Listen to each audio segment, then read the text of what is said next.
Okay, cue the crappy music.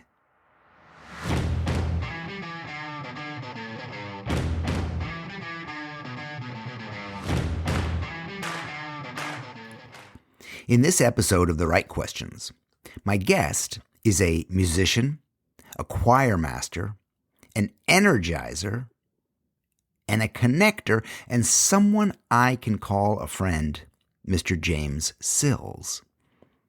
James helps people to connect with their voice and with each other through the transformative experience of singing. He started the Wrexham One Love Choir, the first homeless choir of Wales, as well as the worldwide group singing phenomenon called the Sofa Singers.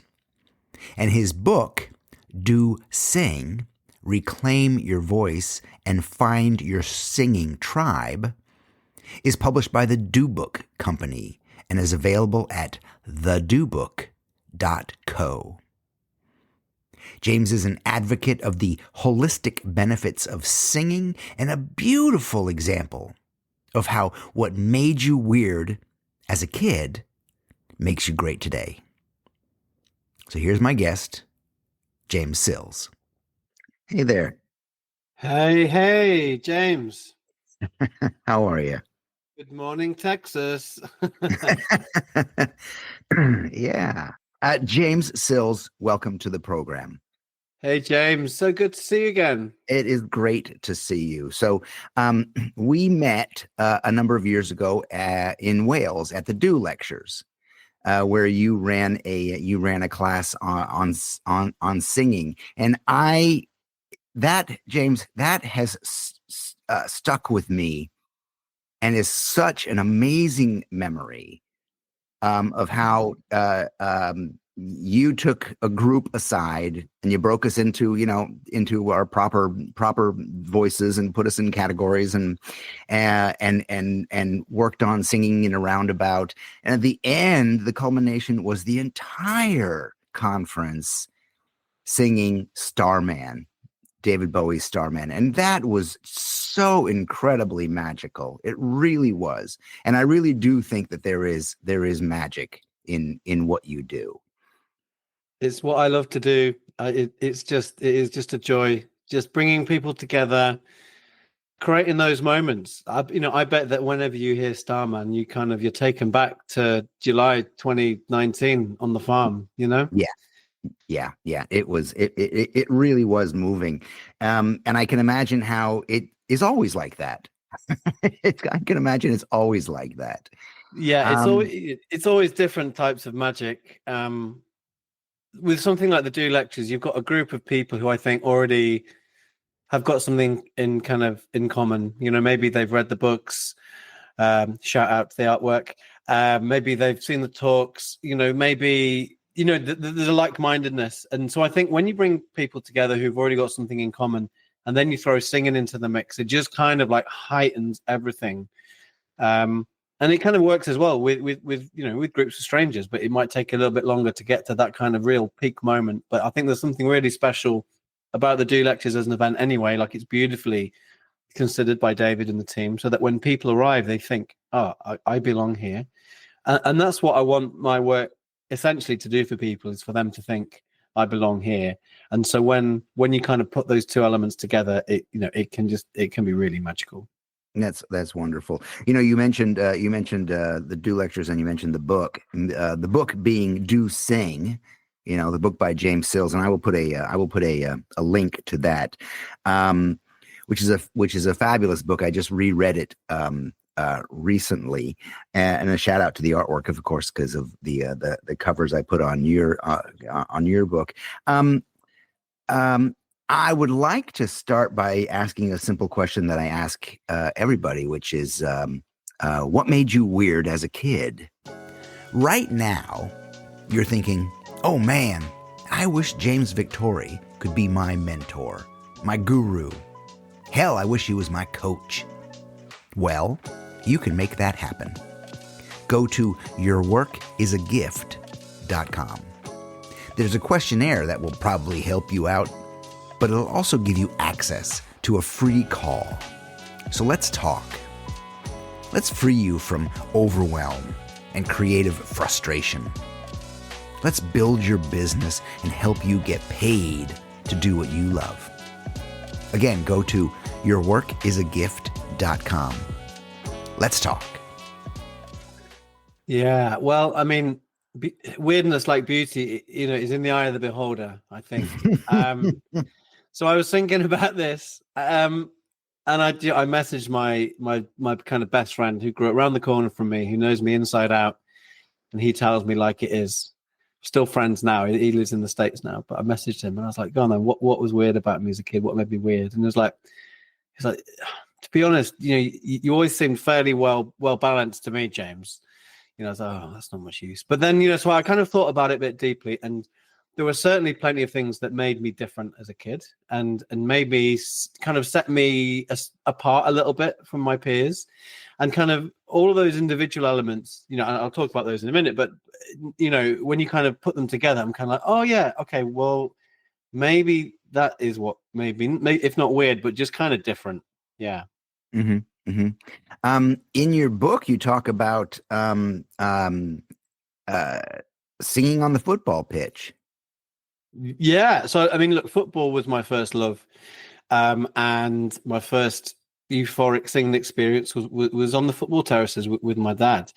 But so football was one of these things where it kind of, it meant I had an instant connection with friends in my village, and I'd play football every night in the park. I'd go and watch matches. We'd talk about football. We'd trade football stickers and all that stuff. So I was very much like in the crowd and loved that life. But I supported a team that nobody else supported because my dad was born about 200 miles away from where I grew up, and as is the way, you support your father's team. But no one else in my village, anyone apart from my dad, I didn't know anyone who supported that team. And so that's just like one little example. I wasn't ashamed of that team. When they lost and people were like, they've lost again. I'm like, well, fair enough. Like, you can't take it away from me. They're my team. Like, that's me. Like, they're my stripes. Like, fair enough. You go into those days, it was all Man United and Liverpool. And then also within football, like staying within football, my chosen position was playing goalkeeper. And I just love playing in goal, and I played for my school team and blah blah blah. But again, if you look at the goalkeeping position, you're kind of a bit different from everybody else. It's a bit like a drummer in a band, like you're made slightly differently. Yeah. So you're kind of part of the team, but you're kind of set aside a little bit as well. Like, you're slightly different. And I think that theme has maybe run through quite a few different aspects of my life, that you're kind of part of something, but within that, you're kind of slightly different and kind of feel slightly set apart. Like, not in a way that's kind of solitary or whatever, but just kind of like maybe just kind of sense of self, this is how I do things. Yeah. Interesting. Maybe just a recognition of the self. Yeah, exactly. Yeah. And not being ashamed of it or being egotistical about it, but just being like, well, this is me. Like, take me as I am. That's fine. And I'll take you as you are. And I think that's probably stayed with me like through my whole life. Just like, take people as they come. Like, so much of my work is working with people and people I find endlessly fascinating, and particularly, I work with big groups of people, and that's been another common kind of thread through all of my life and my work. Like, all my work has been in music, but it's always been with big groups of people, whether it's working with school children when I was a high school teacher, or working with community groups or homeless choirs, or working in corporates. I just find people endlessly fascinating, and music and singing, a bit like football and sport, is just one of the great universals. Mm-hmm. You can travel the world, you can be anywhere in the world, and you can start to find some common ground with people around music, around sport, and particularly singing. Excellent. In your book, in Do Sing, you one of the chapters is I think the first chapter is what I find particularly interesting in the under the subject of what made you weird as a kid, is you ask, why do we stop? Yeah. Why do we stop singing? And it made me think of in her book Maps to Ecstasy, the introduction to that, in Introduction to Gabrielle Roth's thing. The story, right? I do. I think I might have even included it in the book somewhere. Oh, really? But it's so good. Just read it out again, or just reference it, because it's like a North Star, that for me, James. Yeah, it is. Yeah. It is for me too. It just says in many shamanic societies, if you come to a medicine person complaining of being disheartened or depressed, they would ask, when did you stop dancing? When did you stop singing? Which is really fascinating. And for me professionally, for me, the opposite of depressed, the opposite of it is expressed, is to express ourselves, is to give of ourselves. And I think singing is culturally, historically, culturally important. I don't know if it's. I mean, I think it's less so now. Singing as groups, or singing as a corporate institution. Talk to me about that. Talk to me about how you get, normal people, quote unquote, normal people to sing and express themselves.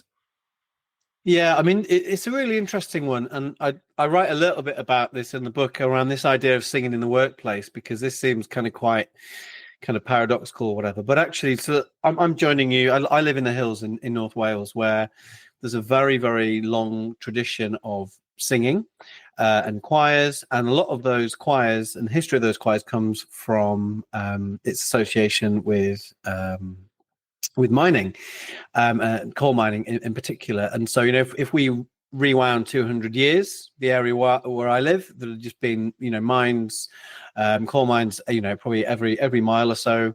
And for every mine, there'd have been a choir and probably a brass band and a social club, And so this idea of kind of music and singing and work being intertwined has got quite a long history. And if you go back a little bit further, people, singing in the fields, people singing sea shanties on boats or whatever. So there is a real precedent there. But I guess the question you're asking is, well, how does this work in the modern workplace? Yeah. And also the question is still, why do we stop? Okay. Well, look, I mean, this is a whole podcast in itself. I mean, I think what's happened in the last few hundred years, that there's been a shift in the way that people see singing, from something that is for everybody. We all used to sing, whether it was in church or on the village green or around the piano or whatever. And actually in the West in particular, it's become it's gone from being like a team sport to being like a solo sport. It's become something that people feel they need to have permission to do if they've only got kind of a certain type of voice, if they're going to only achieve something that it's worth doing. And I can absolutely see the parallels in kind of art and visual art and creativity. Like, another of my favorite quotes, as long as that introduction to Gabriel Roth, is the Picasso quote about every child's born an artist, and the struggle is hard to remain to do so as you get older. And I feel exactly the same about singing. So, there does come a point, often kind of in your early teenage years or a bit younger, where suddenly this filter comes in and you're really aware of yourself and you're aware of how you might be judged. You're aware of singing needing to be in a certain way, in inverted commas. And this really is what stops so many people. And it's really interesting for me. I mean, my eldest, I know you've got young kids as well, but my eldest child is 7. And then I've got a 5-year-old and a 2-year-old, and they're just singing all the time. They're not thinking about it as something that they have to master or be good at or whatever.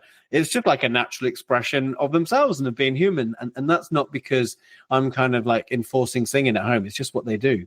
And so it's kind of, it feels like a lot of the work that I'm trying to do is kind of bring people back to that state, that singing is just this expression of self and of just something that makes us human.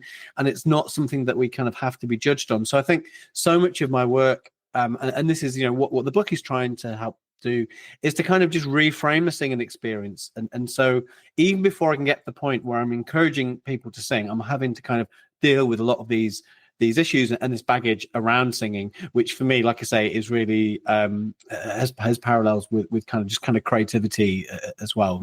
People stop feeling that they're creative. People stop feeling like they're singers.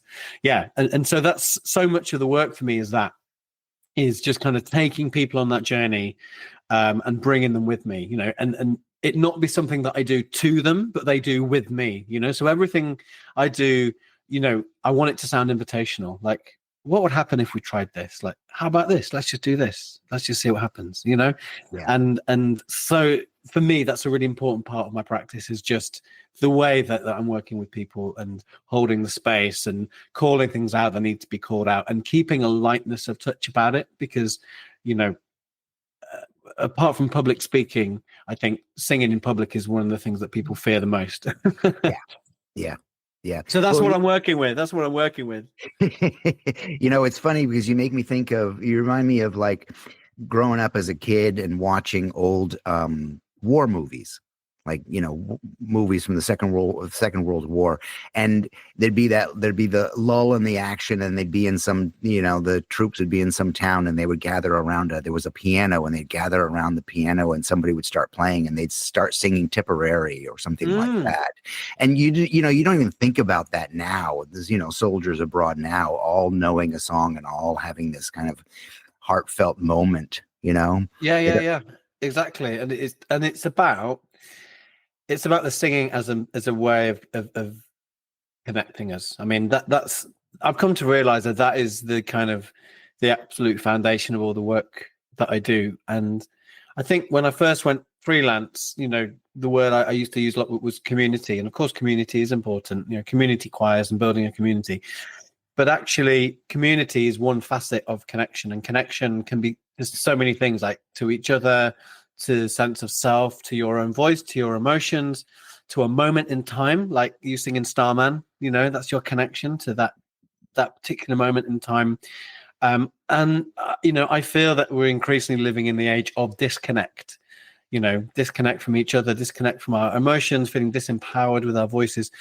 So the singing experience is just so powerful. And as much as like I make it, my approach is light and it's fun and it's joyful, the things that we're working with here, James, are like really serious things, like community, connection, people feeling alienated and wanting to spark wonder and joy in people again. Like, these are really important things that we need, particularly now. So if anything, the mission has become even bigger and stronger. Yeah, that's beautiful. I mean, I really see what you do and see your work as really giving people part of their lives back, a part that was taken away. And what I try to do with my you are a musician and a connector, and you're a coach as well. And I see that in my work with working with creatives. I see the shutdown. I see how they were. Somebody told them they couldn't. I've got a friend who's actually from the UK who's was literally separated in music class and said, listen, you just mouth the words. Oh, yeah. And I'm like, it's so familiar. How hard can that shut you down, right? Totally. I mean, it's just I've said this lots of times, but I'm going to keep saying it. Like, your voice is one of the most personal things that you have. Like, it's on our auditory DNA, And so when you are told to mime, when you are told to be quiet or whatever, it really runs deep. And you remember it. And so often people are told it at a time, a really formative time of their lives.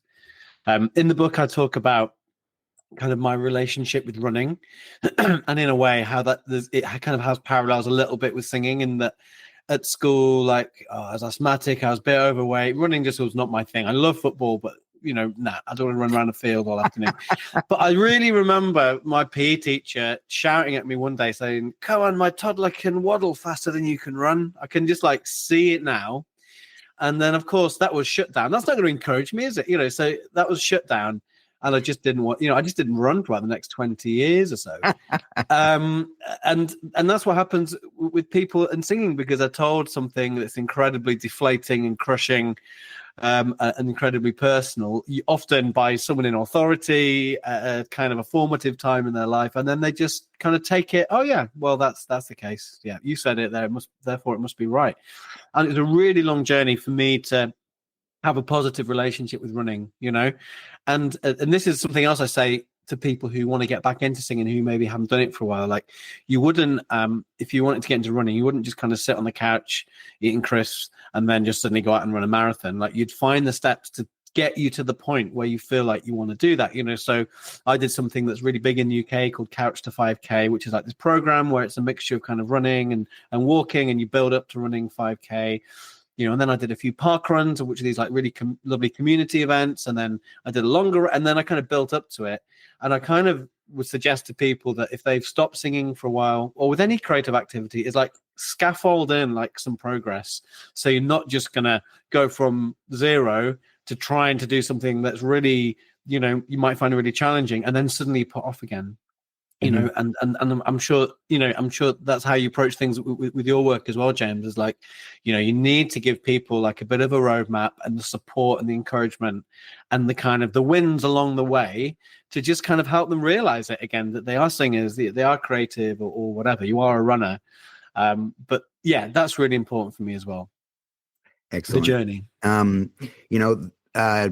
As I was walking over to this little studio, I noticed I have framed a little sketch on my wall, and I thought, oh shit, how appropriate. Last Christmas, a pal of mine said, "Hey, can you make a gift for my wife?" She has a singing instructor who gave her a seminal piece of advice, which was, he told her, sing ugly, care less. So yes. I like drew it, with a brush, and I, made a gift for them, but I kept the little sketch and I framed it on the wall so my kids can see it. Because I think, what I try to do with mine is make sure all those shutdowns, don't happen. Because and so many of those shutdowns are to do with judgment, aren't they? Judgment of self and comparison. Yeah. Tell me about sofa singers. We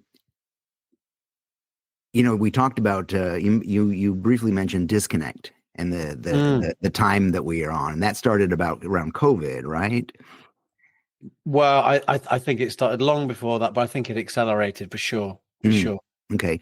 Tell me, how's that work? Is that the same? I mean, how is it? What's the same and what's different between a live choir in front of you and a number of people tuning in? Sure. Okay. Well, so there's a little bit of background to sofa singers, I guess. So we sang together at the Do Lectures in July 2019. The book came out that autumn. Do Sing. That was the message. And then by March 2020, the resounding message was do not sing, do not gather. My business model was based on people being in a room breathing on each other. So I was like, oh no, okay. Got to think on my feet here. And so Sofa Singers came about as a complete knee-jerk reaction to wanting to do something. This is not for me to earn an income, or it wasn't then. I had no idea it would actually lead to that, but just to do something to keep people connected and feeling joyful. So having seen the Italians singing from the balconies, and we knew what was coming, quite a few people messaged me saying, look, can you do some kind of online singing thing? And I was like, yeah, I can try. I've got no idea, but yeah, we'll do it. I'll call it Sofa Singers. We'll do it on Tuesday. And that was session number 1. And this week we did session number 515. Damn. We're still singing and the community is strong. So look, the things that are the same about Sofa Singers as singing in the room is that there's the people are getting the individual benefits from singing. So there are so many levels of why singing is good for you. So just on a physical level, you're breathing, you're regulating your breath, it helps improve your posture, it lowers your blood pressure, releases endorphins, all of these things. And this is just through singing on your own. So, the late Dr. Michael Mosley, who was really brilliant at kind of explaining, some like really simple ways to improve your health. He suggested that you kind of sang for 10 minutes every day, and he wrote about it in his book, Just One Thing. So yeah, just singing on your own is good for you. Whether you're singing ugly or not singing ugly. So you've got that, but then at Sofa Singers, you've kind of got this connection in that you can see on the Zoom screen. Well, I mean, that first session we maxed out at 500. These days, it's kind of like 100 or so, which is still great. And what's happening is that you're synchronizing your singing, and actually your heartbeats with these other people. Because when we sing with other people, because of we're matching the same phrases, the same in-breaths, the same out-breaths, our heartbeats start to synchronize. This was a study from, it's in the book. I think it was University of, I think it was in Norway. So Sophie Singers is this interesting mix of, it's kind of like singing in your car on your own, because no one else can hear you, because you're on mute and Zoom can't synchronize the sound. But then it kind of feels like you're in a big karaoke bar with everybody doing the same thing, because you're all singing the same song, you're all grooving together. And I was really shocked after that first session how genuinely connecting it felt. So look, it did not sound the same as being in a room and hearing all those harmonies. And I kind of became, very clear about that. I was like, I'm not apologizing. You can't hear each other. It's actually great because you can sing out like no one's listening because they're not. But then actually I realized there were more possibilities of delivering online and sofa singers than actually being in the room, because you're connecting with people literally from every corner of the world, of people join from all walks of life. There are some people who join who can't leave the house for health reasons, or anxiety, or maybe they've got young kids, and it's just so interesting. There's a whole beautiful community of like-minded people from very different backgrounds, and as well as having that shared experience. And we know that as humans, we need these shared experiences, whether it's singing together, dancing together, eating together, telling stories together. We then have half an hour at the end where people unmute and share songs or stories. And that very first session we had was the 17th of March, St. Patrick's Day. By that point, Ireland was locked down, so all the pubs were shut. And so I just remember so clearly, someone came on that first open mic and sang like this beautiful Irish ballad on his own in his kitchen, where normally he'd be singing it in the pub. But then there was 500 of us there with him, and in those very early days of lockdown, where it was so difficult, so dark, we didn't know what was going on. It did just feel like this little ray of light, this first sofa singer session. We're like, well, we better carry on. And we've just carrying on. Excellent. Sorry, that was quite a long answer, but no, it's an excellent answer. And it's funny because it makes me think that singing has always been a way, going back to the Gabrielle Roth thing, singing has always been a way to self-regulate your nervous system. Right? 100%, right. You tell, yeah. there are people who still get their kids to sing when they're scared, for example. Yeah. Or lullabies. I mean, lullabies are fascinating. It's a worldwide thing. It's a worldwide phenomenon. Every culture, has its own lullabies. And within that, there are certain kind of musical characteristics that are almost identical, of what constitutes a lullaby. So there's this universality of it.